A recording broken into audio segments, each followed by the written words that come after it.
Hello everybody, in today's video I'm going to be looking at what I believe is the finest car that you can buy for 100,000 of your Earth pounds, a Ferrari FF.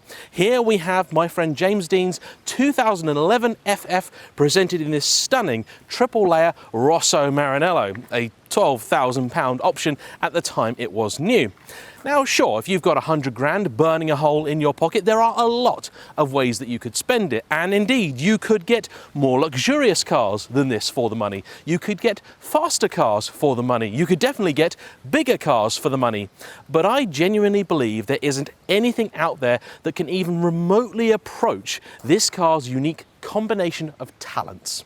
First off, it's a Ferrari, which means it has the most desirable badge in the business. Secondly, it's a four-seater, which means it's a little bit more practical. It's not quite a selfish car as, say, a mid-engine V8 supercar.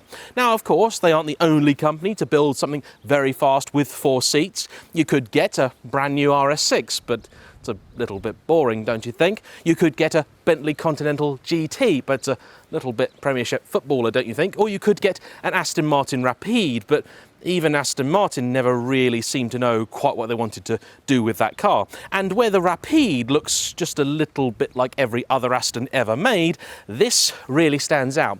In fact, there's nothing else on the roads that looks really quite like a Ferrari FF, with the sole exception, of course, being the GTC4 Lusso. And because both of these cars are now discontinued, the regular four-seater non-SUV Ferrari is no more, that means there's never really going to be anything else quite like this ever again. Now, of course, this being a Ferrari, you cannot discuss this without talking about its engine. And up front, you'll find nothing short of a technological masterpiece. This is a 6.3-litre V12 producing 660 horsepower, 500 pound-foot of torque, that's about 680 newton meters, and it puts its power to the ground through a 7-speed twin-clutch gearbox at the back, and at the front, a very clever little compact unit with 2 speeds driving the front wheels, meaning this is, much of the time, a four-seater, four-wheel drive Ferrari, which is where the FF name came from. It's the Ferrari 4.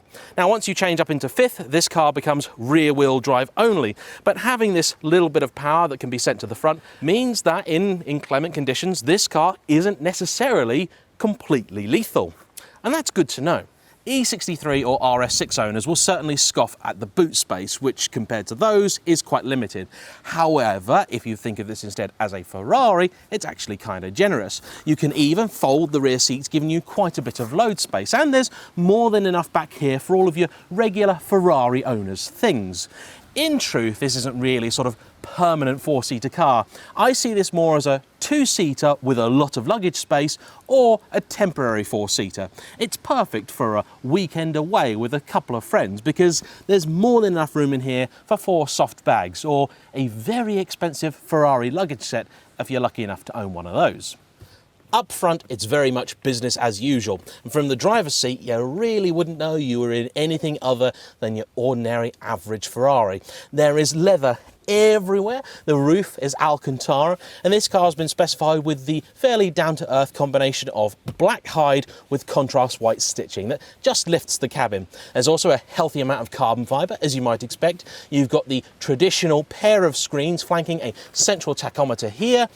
Infotainment, I will concede, is a little bit out of date, but when you're behind the wheel of this car, as you'll see soon, that really isn't the sort of thing that you care about. Ordinarily, in a car interior, I'll find at least something that I don't like, but here I do rather struggle. In fact, where my hands are resting down here is even leather covered too. It's really quite amazing. And those seats in the back, they're not just for decoration. I would be lying if I said that there was boatloads of room back here. However, there is more than enough. I've set this seat to roughly my driving position, and sat here, I've actually got just a little bit of legroom. So it's a genuine four-seater.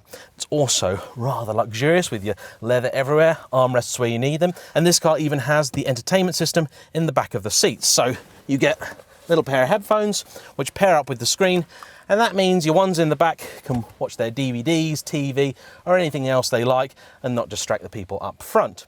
Now, if you are going to have people in the rear on a regular basis, I'd suggest finding one of these with a panoramic roof in it. It was a very expensive option when new, so not many had them, but it does make a dramatic difference to how the back of this car feels. You actually do sit a little bit higher in the back than you do in the front too, which is very helpful. It means you can see where you're going nicely, and you've also got a pretty good view out the side. It doesn't feel anywhere near as cramped, I would say, as an Aston Martin Rapide. It's not luxurious like a Bentley, but it does the job well enough. So the FF is striking to look at. It has one of the greatest engines of all time, a clever all-wheel drive system, meaning you can deploy that power all year round, usable back seats, and even a healthy amount of storage in the back. Even better than that, this car, once upon a time, cost you about £250,000, but now you could pick up an example for just over 80 grand. In other words, the same amount of money as a basic 911 Carrera with no options on it. And with these now being discontinued, along with the GTC4 Lusso that succeeded it, there's a good chance that prices might actually even go up. So for your £100,000, is there really any reason you wouldn't want one of these over an RS6? Well, if you're still not convinced, let's take you out. So where do we start with the FF? Well, considering we're on a road that is so badly paved it's only one step away from being a farm track, how about comfort? Well, this is absolutely sensational. A lot of people tend to think of Ferraris as sort of really stiff, harsh riding things, and in fact nothing could be further from the truth. Most of them that I've experienced are actually pretty well damped, and the FF is absolutely no exception. The ride quality of this thing is sensational. It is miles better than the Bentley Continental GT that I tested, and it's pretty much as comfortable, if not better than, some Range Rovers that I've driven. Ground clearance is also not that bad either. This car doesn't actually have lift fitted, which you might think would be a bit of a deal breaker, but unless you do live somewhere that's fairly extreme, I would urge you to try a car without it, because thus far neither James nor myself have found anywhere that this struggles.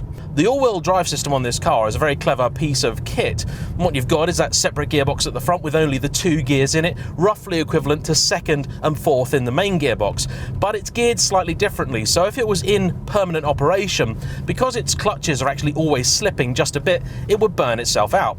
That means that it's not active all the time.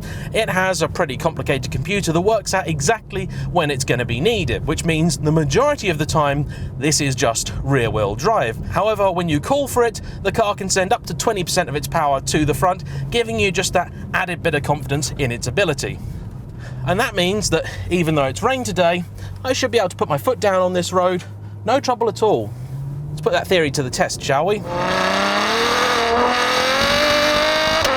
Alright, she'll still slide a little bit, but then the tyres are stone cold.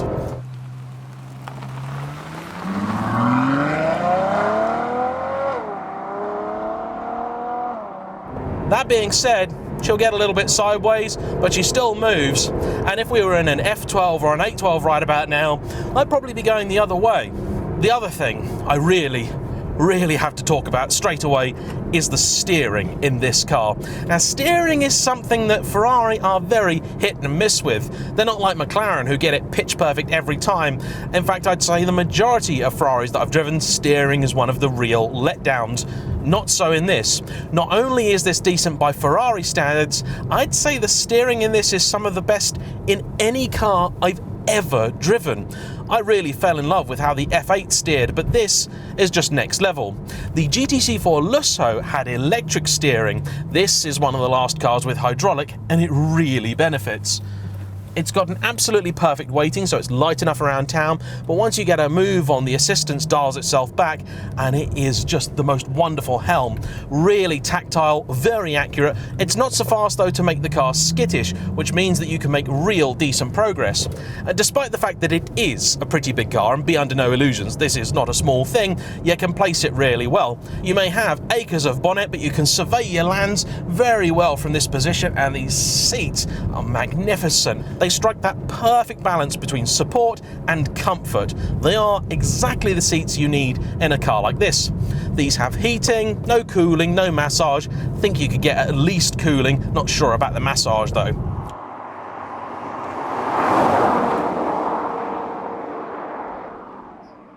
I've even got this car in sport mode currently, so this is actually its stiff suspension setting, and it's still reasonably compliant. Hit the little bumpy road button on the steering wheel, and the car just releases its grip of the road, becomes quite serene, yet doesn't lose the connection. Some cars, when you turn the sports dampers off, they become a little bit woolly. Not so this. And then the engine.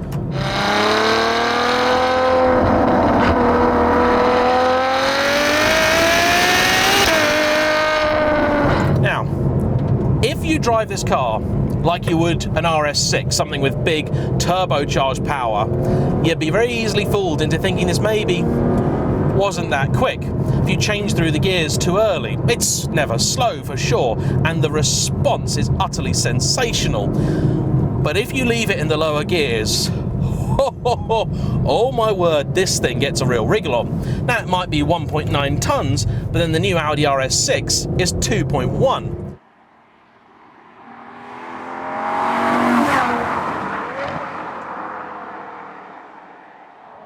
The gear shift isn't as brutal, even in sport mode, as the 812 that I drove. In fact, it's always reasonably smooth. And this car's strength really is in its dual personality, because I can drop it into comfort, hit the auto button down here, it'll shuffle through the cogs, and the occasional hiccup with the gearbox aside, it's perfectly good. It's a lovely, nice cruiser. You get a little bit of road noise through, nothing exceptional. It's got double glazing too, so actually this is a nice place to be. The high power hi-fi is not brilliant, but does the job. Okay, this head unit doesn't have Bluetooth streaming and stuff like that, but I do believe you can upgrade it. Now I've got to try and work out how these wipers work. There we go. Okay, yes, all right. So the steering wheel, okay, I'll admit it is a little bit frustrating to get used to at first. I've driven many Ferraris with a wheel like this, but every time you get back into one, there's a sort of little period of reacclimatization. There are some absolutely baffling design choices made, like for example, if you want just 3 short indicates, you have to hold the button down. But if you want it to stay indicating, you press it quickly. So short indicate, long press, long indicate, short press. Not quite sure who came up with that one, to be honest, but hey ho. The later GTC4 Lusso had all-wheel steering in the mix to try and make the car feel a little bit more agile, but honestly, driving this, I'm just not sure why they felt the need for it. And here's a strange thing. I'd driven the Lusso and I quite liked it, but I think it'd be fair to say I didn't fall head over heels in love with it. My friend and I went to test drive this car and I was really unsure what he'd think about it, but he absolutely loved it. So halfway through the test drive, we switched seats and I couldn't believe it. I was astounded. It was so much better to drive than the Lusso. I think what Ferrari did with the Lusso was try and make it appeal to a sort of broader audience, and in doing that, they maybe diluted just a little bit too much of the Ferrari-ness about it. Yes, as a daily proposition, the Lusso is probably a bit of a better car, and there are things stylistically I prefer about it, like the old quad headlamps, but to drive, this thing is absolutely magical.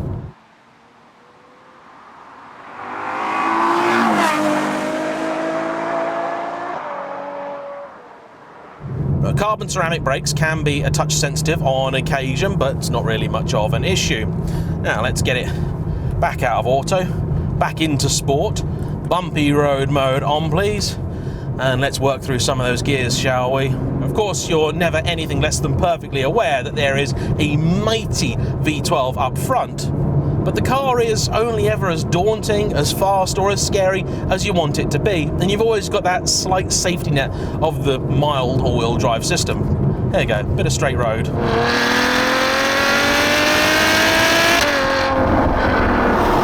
This is the full experience. This is the genuine Ferrari V12 experience. Just a minute or two behind the wheel of this thing and you totally forget what is behind you. I know it's blindingly obvious to say, but what this car is a V12 Ferrari. That's it, pure and simple. Now yeah, there's little bits like this where if you want the sort of whap whap on the downshift, it just doesn't deliver those. Oh no, this is one of my really demanding pieces of road. This little turn out of here is quite tight. She'll just about make it. Happy days. All right. Some beans, I think.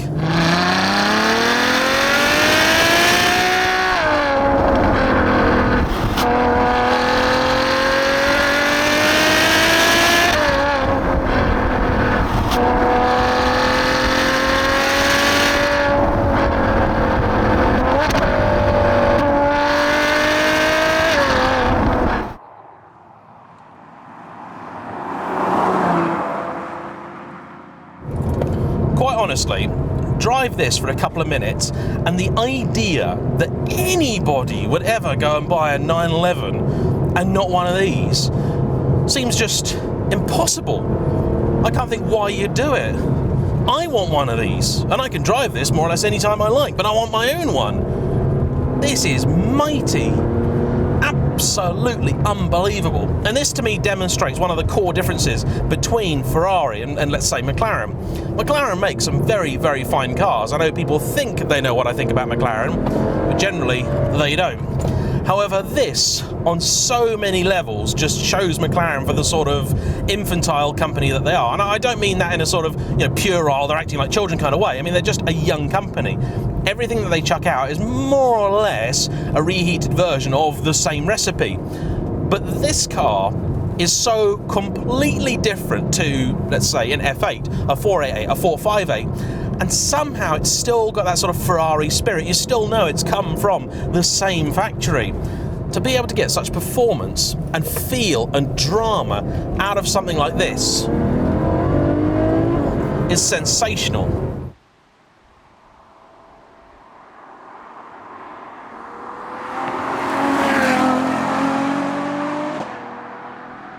There will always be people out there who look at this, look at the rim in the back, look at the rim in the boot and go, well, I'll get an RS6, it's faster anyway. You're just missing the point. You are totally and completely missing the point. You drive one of these and you stare me in the eyes and you tell me that an RS6 is just as good. I'll concede, it's more practical, it's better on fuel, but it's just not this. Simply isn't. Never can be, never will be. There are too many people at Audi, the thing's designed by committee, whereas this, you can tell, is the product of a very small team who really rather knew what they were doing. And I think when they built this, they had a lot of fun. Crikey, it's really poor conditions out there, and I'm pressing on a bit. I think it's the throttle response that amazes me just as much as the sheer potency of this thing. I do wish on occasion the gear shifts were a little bit quicker, and it's very easy to sort of poke holes in a car like this, but you're just not getting it. Yeah, sure, some of the switches don't feel quite right, but then you look at the ludicrous amount of leather, the stitching, the carbon fibre. You don't care that the graphics on here are definitely out of date. What then really amazes you as you spend more time in this is you see a pothole coming up and you go, oh no, you brace yourself ready for the thing just to smash into the ground and break in half, and it doesn't happen. You pretty much glide over the top of it. God, this thing is digging into these bends. Something like a 7 Series, an S-Class, anything like that, you couldn't go around that corner in these conditions at that speed. You'd just be off, you'd be gone. And this car is currently riding on somewhat old and out of date Michelin Super Sport. You put fresh rubber on this and it's going to be even better still. So that should tell you, by the way, this is the amount of grip and faith I've got in the car on old summer biased rubber.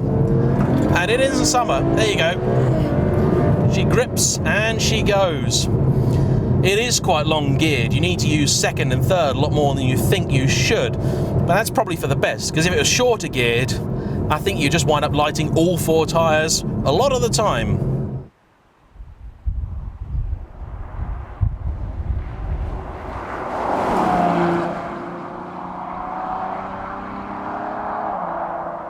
People love this car too. I tried to explain to James a little bit about what would happen when he got it, because for a long time he's wanted a Ferrari and he's driven a lot with me and he's always liked the cars. I think he never used to like the brand, but now he's got to know it, the people behind it and that sort of stuff. He's begun to appreciate it. And he had his McLaren and he thought that the experience of ownership was going to be much the same, but I told him, and I'll tell you now, although in the eyes of a petrol head I would say that a McLaren and a Ferrari are roughly equal, along with a Lamborghini perhaps, there's something about a Ferrari in the eyes of Joe Public that's just different. It's not the same as having a McLaren. People love McLarens, for sure. People love Lamborghinis.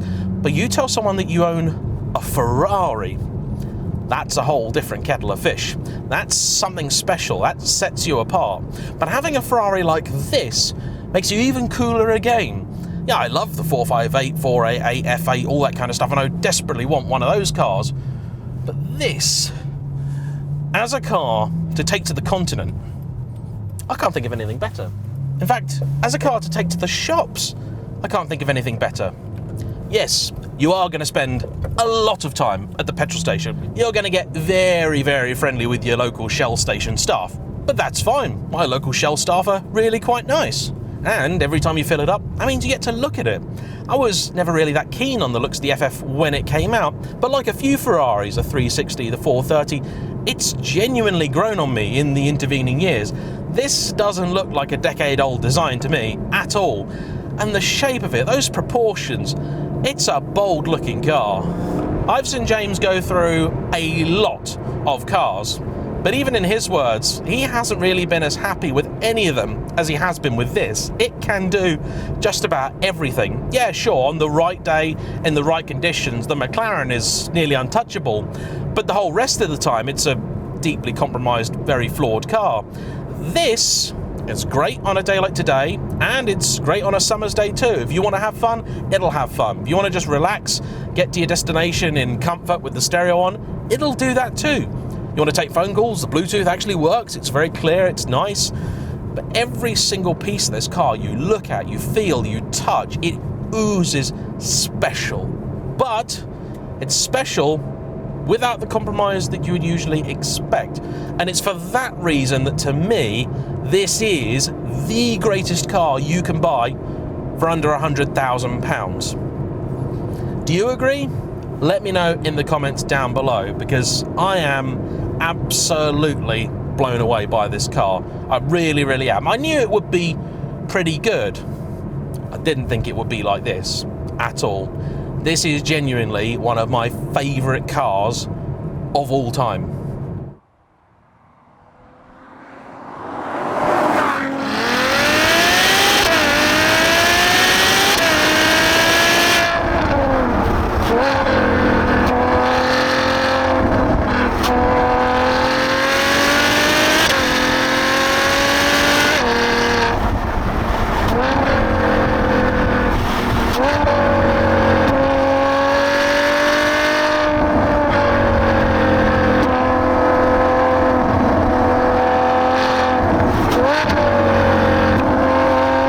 Not every Ferrari is great, but with the FF, not only is it a great Ferrari, it's a great car. Full stop. One of the greats. Anyway, that's enough from me. Hope you've enjoyed today's video. Please like, comment down below, subscribe if you haven't already, and tell me what you think is the ultimate £100,000 used purchase. Bye-bye.